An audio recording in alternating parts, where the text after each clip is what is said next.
नमस्कार साथियों, एक बार फिर से आप सभी का नर्सिंग साइंस चैनल पर स्वागत है। जी हाँ दोस्तों, आज का अपना जो वीडियो रहने वाला है ऑब्स्टेट्रिक एंड गायनेकोलॉजी, जो कि आपकी ओबीजी एंड मिडवाइफरी से रिलेटेड कुछ ऐसे इंपॉर्टेंट क्वेश्चंस हैं जो आपको कई बार पिछले एग्जाम में पूछे जा चुके हैं और आगामी जो एग्जाम है उनमें भी पूछे जाने की प्रोबेबिलिटी है। शुरुआत करते हैं अपने आज की इस बेहतरीन सेशन की। सबसे पहला क्वेश्चन आपके सामने है कि the ratio between placenta weight and birth weight of the newborn is. Newborn में जो प्लेसेंटा और न्यूबॉर्न का जो बर्थ वेट होता है उनके बीच में रेशियो क्या है, यानी कि किसका कितना योगदान होता है इसके अंदर। ठीक है, तो यहाँ पर आपके सामने जो ऑप्शन दे रखे हैं 1/6, 1/5, 1/4, 1/3। तो जो प्लासेंटा का वेट होता है नॉर्मली आपको पता होगा कितना होता है, 500 ग्राम। ठीक है, और न्यूबॉर्न का वेट है वो कितना होता है, 3000 ग्राम एक्चुअली अपन मानते हैं। ठीक है, अब यहाँ पर बात आपको याद रखनी होगी कि इसमें जो 3000 है, आप नॉर्मली अनुमान लगा सकते हैं कि प्लासेंटा का वेट है लगभग 1% और इसका 6 गुना यानी कि 3000 होते हैं। तो यहाँ पर आपका वेट अनुपात 6 है, वो आपका रेशियो रहता है किसके बीच में, प्लेसेंटा के वेट में और बर्थ के वेट में। तो नॉर्मली आपका यहाँ पर करेक्ट आंसर क्या रहने वाला, ए ऑप्शन आपका यहाँ पर करेक्ट है। ठीक है, शुरुआत करते हैं दूसरे क्वेश्चन की। दूसरा क्वेश्चन है कि during RH incompatibility colour of amniotic fluid, यानी कि RH इनकम्पेटिबिलिटी के दौरान एमनियोटिक फ्लूइड है उसका कलर है वो किस टाइप का होता है। ऑप्शन आपके सामने दे रखे, उसके अकॉर्डिंग देखा जाए तो कुछ एबनॉर्मल कलर होते हैं जिसमें एमनियोटिक फ्लूइड का जो कलर होता है, तो एक याद रखना आप, देखो एक होता है ग्रीन कलर। ग्रीन कलर होता है किस चीज़ का, जो मेकोनियम स्टैंड होता है, किसका होता है, मेकोनियम स्टैंड। ठीक है, या फिर ये इंडिकेट करता है किसको, फिटल डिस्ट्रेस को, फिटल डिस्ट्रेस इसको इंडिकेट करता है कौन, ग्रीन कलर। ठीक है, दूसरा कलर एक होता है गोल्डन कलर। गोल्डन कलर जो कि आपका यहाँ पर करेक्ट आंसर है सी, यहाँ पर करेक्ट आंसर है, जो कि RH incompatibility of colour of amniotic fluid, यानी कि RH इनकम्पेटिबिलिटी के दौरान जो कलर होता है एमनियोटिक फ्लूइड का वो होता है गोल्डन कलर का। तो सी आपका यहाँ पर आंसर करेक्ट है। इसके साथ में आप याद रखना, ये जो RH इनकम्पेटिबिलिटी होती है वो क्यों होती है, क्योंकि एक्सेसिव हेमोलाइसिस के कारण है वो RH इनकम्पेटिबिलिटी होती है, और उसके कारण है गोल्डन कलर है वो, वहाँ पर एमनियोटिक फ्लूइड है वो गोल्डन कलर का हो जाता है। ठीक है, तो RH इनकम्पेटिबिलिटी, ठीक है, क्योंकि ड्यू टू हीमोलाइसिस। ठीक है, और एक कलर आपके सामने यहाँ पर दे रखा है कि ग्रीनिश येलो, ग्रीनिश येलो या फिर इसे आप सैफ्रॉन कलर भी कह सकते हैं। इस कलर का मतलब होता है पोस्टम बेबीज, पोस्टम बेबीज। ठीक है, या फिर आप इसे ये भी कह सकते हैं पोस्ट मैच्योरिटी,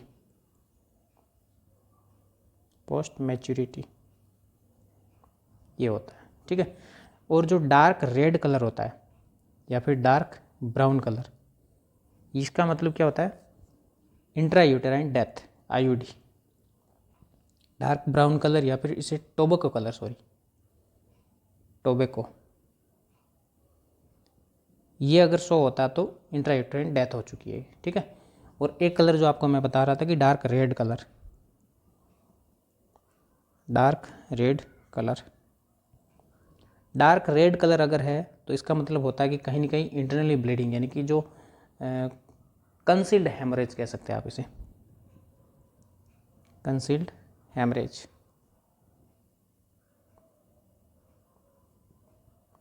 ठीक है, इसका मतलब ये होता है। तो यहाँ पर आपको पूछा है RH इनकम्पेटिबिलिटी के दौरान जो एमनियोटिक फ्लूइड का कलर होता है वो कैसा होता है, गोल्डन टाइप का। तो सी आंसर आपका यहाँ पर करेक्ट है। अगला क्वेश्चन आपके सामने कि डस्की हुई और bluish of the vestibula and anterior vaginal wall during pregnancy known hodge, यानी कि वो जो वेजाइनल वॉल होती है, anterior vaginal wall during pregnancy, उसमें ब्लूइश कलर यानी कि जो डस्की या फिर ब्लूइश कलर डिस्कलरेशन होता है, वो कौन से साइन के अंदर अपने को यहाँ पर जाना जा सकता है या फिर उसे क्या कहते हैं। तो ऑप्शन आपके सामने दे रखे, उसके अकॉर्डिंग अगर देखा जाए तो कुछ साइन होते हैं जो प्रेगनेंसी के होते हैं, वो आपको मैं एक साइन दिखा देता हूँ। सबसे पहले तो बता देते कि यहाँ पर जो गुडेल साइंस होते हैं, गुडेल साइन का मतलब होता है सॉफ्टनिंग ऑफ सर्विक्स बोलो, या फिर आप इसे वेजाइना, ठीक है। और ये तो हो गया आपका गुडेल साइंस का। एक होता है आपका यहाँ पर दिया हुआ है हेगार साइन। तो हेगार साइन में क्या होता है, सॉफ्टनिंग होती है जो कि आपकी लोअर इंट्राइडन सेगमेंट के अंदर होती है। इसमें भी सॉफ्टनिंग होती है लेकिन लोअर यूट्राइन के अंदर होती है। और ये कब होती है, एट 6 वीक।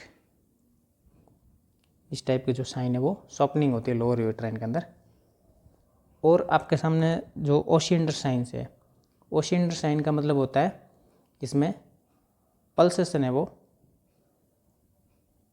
इंक्रीज होता है, ठीक है। जिससे क्या होता है, जो लेटरल फोनिसेज है वो वेजाइना, वो आपका 8th वीक पर है, वो पल्सेशन है वो इंक्रीज हो जाती है। ये कब होती है, एट 8 वीक, ठीक है। तो अब आपके सामने पीछे बचा जैकमेयर साइन। तो यहाँ पर करेक्ट आंसर आपका क्या रहने वाला है, ए है, वो आपका करेक्ट आंसर है। और इसके अंदर क्या होता है, एक तो डस्ट की हुई या फिर ब्लूइश ऑफ दी वेस्टिबुलाई हो जाती है, ठीक है। और क्या होता है कि इसके अंदर इसे आप एक तो चैडविक साइन भी कह सकते हैं, ठीक है। यानी कि या तो आप जैकमेयर साइन या फिर इसे चैडविक साइन,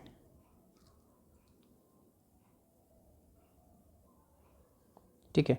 और ये कब होता है, चैडविक साइन आपका होता है एट 4 वीक।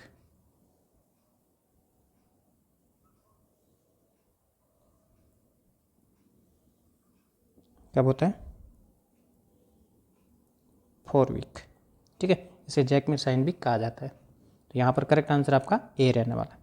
अगला क्वेश्चन आपके सामने है कि the time period of pregnancy defined as first trimester of pregnancy is, यानी कि ऐसा कौन सा टाइम पीरियड है जो प्रेगनेंसी को डिफाइन करता है फर्स्ट ट्राइमेस्टर ऑफ प्रेगनेंसी, यानी कि पहले टाइम की फर्स्ट ट्राइमेस्टर जो होता है प्रेगनेंसी का, वो कौन से वीक पर अपेयर होता है। तो आप यहाँ पर जो ऑप्शन दे रखे हैं उसके अकॉर्डिंग देखा जाए तो 28 से 40 या फिर 29 से 40, ये जो दे रखा है इसका मतलब होता है थर्ड ट्राइमेस्टर, ठीक है। और आपके सामने जो दे रखा है 12 से 28 या फिर 13 से 28, तो ये आपका क्या होता है, सेकेंड ट्राइमेस्टर,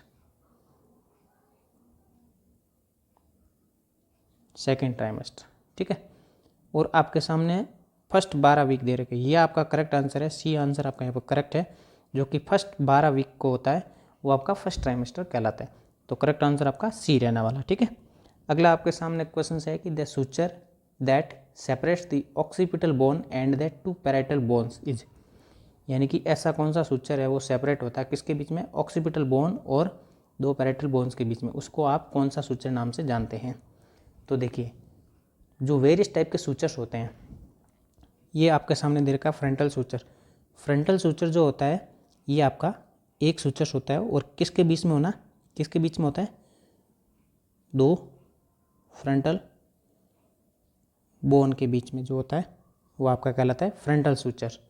और आपके सामने दे रखा है कोरोनल सुचर्स। कोरोनल सुचर्स का मतलब होता है फ्रंटल एंड पैराइटल बोन, ये 2 होते हैं, किसके बीच में होते हैं, फ्रंटल एंड पैराइटल बोन के बीच में जो सुचर्स होता है उसको कहते हैं कोरोनल सुचर। तीसरा आपके सामने दे रखा सेजाइटल सुचर्स। सेजाइटल सुचर्स है वो 2 पैराइटल बोन्स होती हैं, 2 पैराइटल बोन के बीच में होते हैं ना, वो होते हैं आपके सेजाइटल सुचर, जो कि बिटवीन 2 पैराइटल बोन, ठीक है। अब पीछे आपका पीछा है यहाँ पर लैम्डोइड सुचर, ये आपका करेक्ट आंसर रहने वाला है। तो डी आंसर आपका यहाँ पर करेक्ट है। और एक सुचर्स और होता है जिसे आप स्क्वामस सुचर्स भी कहते हैं, क्या कहते हैं, स्क्वामस सुचर। ये क्या चीज़ है, ये होते हैं टोटल 2, और ये किसके बीच में होते हैं, पैराइटल एंड टेम्पोरल बोन के बीच में, टेम्पोरल बोन। ठीक है। अब आपके सामने अगला क्वेश्चन है कि a female who has become pregnant but never has given birth to a live baby is termed as. एक फीमेल है, वो प्रेग्नेंट तो हो गई बट उसने कभी भी बर्थ नहीं दिया किसी भी एक जिंदा बच्चे को, उस टर्म्स को आप क्या कहते हैं? नल्ली ग्रेविडा, मल्टी ग्रेविडा, मल्टीपैरा या फिर परप्यूरा या फिर नल्ली पैरा। देखिए, ग्रेविडिटी का मतलब होता है, यानी कि ग्रेविडा है उसको आप क्या कहते हैं? ग्रेविडा। ग्रेविडा मतलब होता है द प्रेग्नेंट वुमन, यानी कि जो प्रेग्नेंट वुमन होती है उसे आप क्या कहते हैं? ग्रेविडा। ठीक है। अब एक वर्ड आपके सामने होता है ग्रेविडिटी। ग्रेविडिटी का मतलब होता है number of pregnancies, number of pregnancies मतलब ग्रेविडिटी, इसमें संख्या आ गई किसकी? प्रेगनेंसी की, कितनी बार वो प्रेग्नेंट हुई है। और एक होता है नल्ली ग्रेविड, ये जो आपके सामने देना नल्ली ग्रेविड, इसका मतलब क्या होता है? एक वुमन है, उसने कभी भी प्रेगनेंसी या कंसीव नहीं की, यानी कि प्रेग्नेंट नहीं हुई है, नेवर प्रेग्नेंट, इसका मतलब होता है नेवर प्रेग्नेंट। ठीक है। और जो मल्टी पैरा होता है, मल्टी पैरा का मतलब होता है एक वुमन है, उसने मोर than one pregnancy after viable period, यानी कि वायबल पीरियड के बाद में उसने मोर देन वन प्रेगनेंसी वो कंसीव की है, उसे कहते हैं मल्टी पैरा। ठीक है। यानी कि मोर देन वन प्रेगनेंसी, ठीक है, कंसीव की, तो उसे क्या कहते हैं? मल्टीपैरा। परप्यूरा, परप्यूरा का मतलब आपके सामने यहाँ करेक्ट आंसर नहीं रहने वाला, क्योंकि यहाँ पर 4 नंबर पे जो आपका ऑप्शन दे रखा है नल्ली पैरा। नल्ली पैरा का मतलब होता है कि ऐसी वुमन जिसने प्रेगनेंसी तो कंसीव कर ली है लेकिन उसने जिंदा बच्चे को जन्म नहीं दिया है, तो यहाँ पर करेक्ट आंसर आपका क्या रहने वाला है? नल्ली पैरा। ठीक है। तो डी आंसर आपका यहाँ पर करेक्ट है। ठीक है। अब आपके सामने अगला क्वेश्चन है, ध्यान से पढ़िए कि differentiate clinical feature of eclampsia from pre eclampsia. देखो, एक्लेम्सिया और प्री एक्लेम्सिया, इनके बीच में एक ऐसा साइन या फिर क्लिनिकल फीचर्स होगा, वो आप इन दोनों को अलग करने में आपको मदद करेगा। तो यहाँ पर जो ऑप्शन दे रखे हैं उसके अकॉर्डिंग देखा जाए तो देखिए, तो जो शॉक है, हाइपरटेंशन है या फिर एडिमा है, ये तीनों को तीनों जो आपका एक्लेम्सिया में होता है। ठीक है, ये एक्लेम्सिया के भी साइन है और प्री एक्लेम्सिया के भी साइन है, लेकिन जो सीजर्स है वो किस में ऐड हो जाता है? प्री एक्लेम्सिया में। ठीक है। तो इन दोनों के बीच में जो मेन डिफरेंशिएट करने वाला क्लिनिकल फीचर्स है वो होता है सीजर्स। अब एक्लेम्सिया वाली जो कंडीशंस हैं, जो एक्लेम्सिया वाली कंडीशंस हैं उसके अंदर है केवल 3 ही होते हैं। कौन कौन से?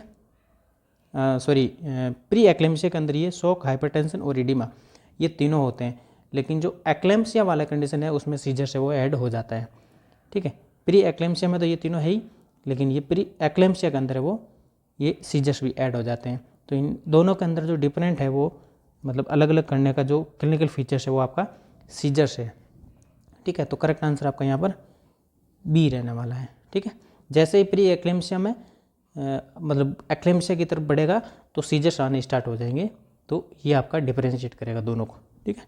अगला आपके सामने क्वेश्चन है कि a condition of pregnancy which amount of amniotic fluid is less than 200 ml at term is known as. देखो, एक ऐसी कंडीशन जो प्रेगनेंसी की है, which amount of amniotic fluid is less than 200 ml, यानी कि 200 ml से भी कम है वो एमनियोटिक फ्लूइड है वो एट टर्म लेवल पर होता है, उसे क्या कहते हैं? मल्टीपल प्रेगनेंसी, ओलिगोहाइड्रोमनियोज या फिर पॉलीहाइड्रोमनियोज या फिर एक्टोपिक प्रेगनेंसी। देखिए, मल्टीपल प्रेगनेंसी का मतलब होता है development of more than one foetus in the uterus at a time. समझ पा रहे हैं आप? यानी कि फीटस का डेवलपमेंट है वो यूटरस के अंदर मोर देन वन फीटस एक समय के अंदर। ठीक है, वो होता है मल्टीपल प्रेगनेंसी, यानी कि ट्विंस टाइप। ठीक है। और यहाँ आपके सामने दे रखा है कि पॉलीहाइड्रोमनियस, पॉलीहाइड्रोमनियस का मतलब होता है more than 200 ml amniotic fluid, ये हो गया आपका क्या कहलाता है? पॉलीहाइड्रोमनियस। और एक्टोपिक प्रेगनेंसी का मतलब होता है implantation of the fertilised ovum outside the uterus, यानी कि फर्टिलाइजेशन जो ओवम है वो फर्टिलाइजेशन होता है उसका कहाँ पर, जो इम्प्लांटेशन होता है उसका outside of the uterus,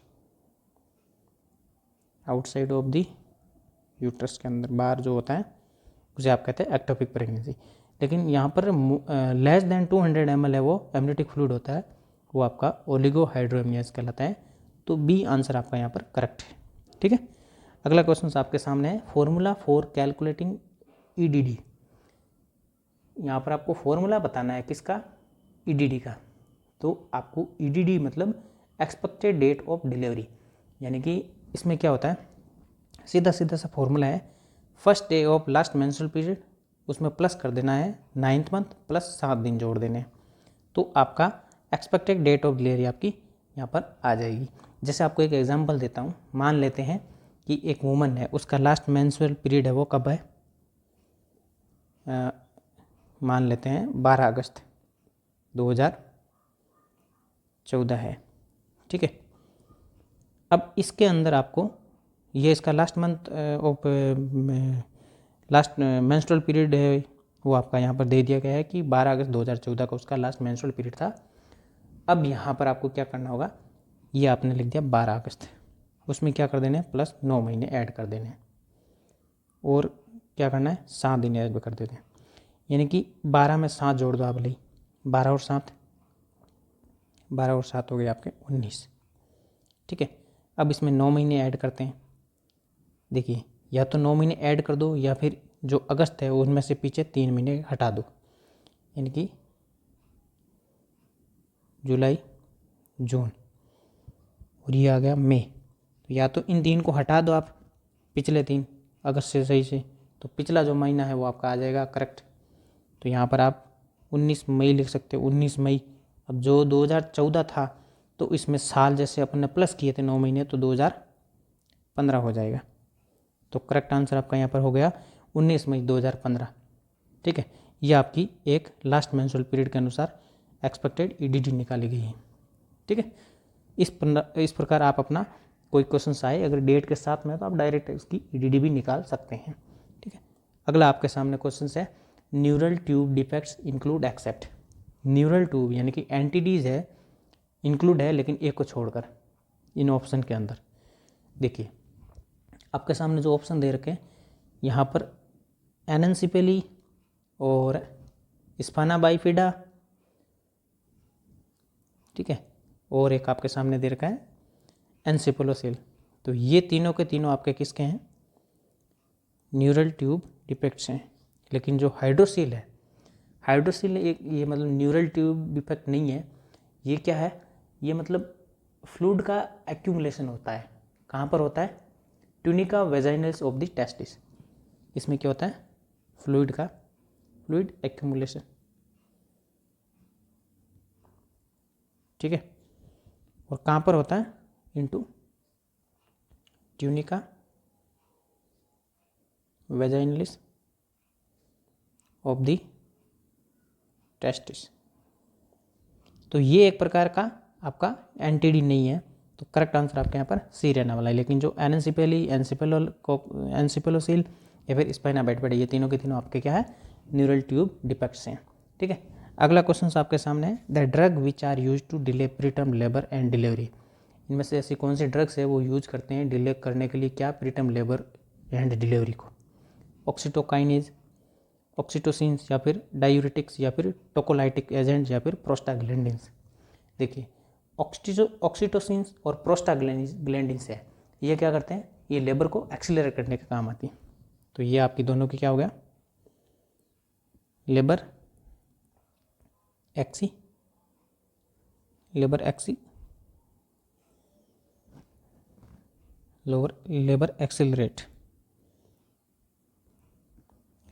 accelerate करने का काम आती है ये दोनों ड्रग्स। ठीक है, लेकिन यहाँ पर जो आपके सामने डायूरेटिक दिया हुआ है, ये डायूरेटिक्स क्या होते हैं, यूरिनरी आउटपुट इंक्रीज करती है। ठीक है, यूरिनरी जो आउटपुट होता है उसको इंक्रीज करने के लिए डाययूरेटिक्स काम आती है। अब पीछे ऑप्शन बता आपका टोकोलाइटिक एजेंट, तो सी आंसर आपका यहाँ पर करेक्ट है। टोकोलाइटिक में आपने पढ़ा होगा, देखो एग्जाम्पल है उनके, 2 ड्रग्स है, एक तो है रिटोड्राइन और दूसरी है टर्बुटालाइन। ये आपकी दोनों के दोनों टोकोलाइटिक एजेंट्स हैं जो क्या काम करते हैं, इसको यूज करते हैं प्रीटर्म लेबर एंड डिलीवरी को डिले करने के लिए। ठीक है, अगला क्वेश्चन आपके सामने, a presumptive sign of pregnancy is, pregnancy का प्रेजेंटिव साइन कौन सा इनमें से? Active foetal movement felt by mother, auscultation of foetal heart sound, palpation of foetal heart और एमनोरिया। देखो ये 3 ऑप्शन जो आपके सामने दे रखे हैं, ये तीनों के तीनों आपके एब्सोल्यूट साइन ऑफ प्रेगनेंसी है।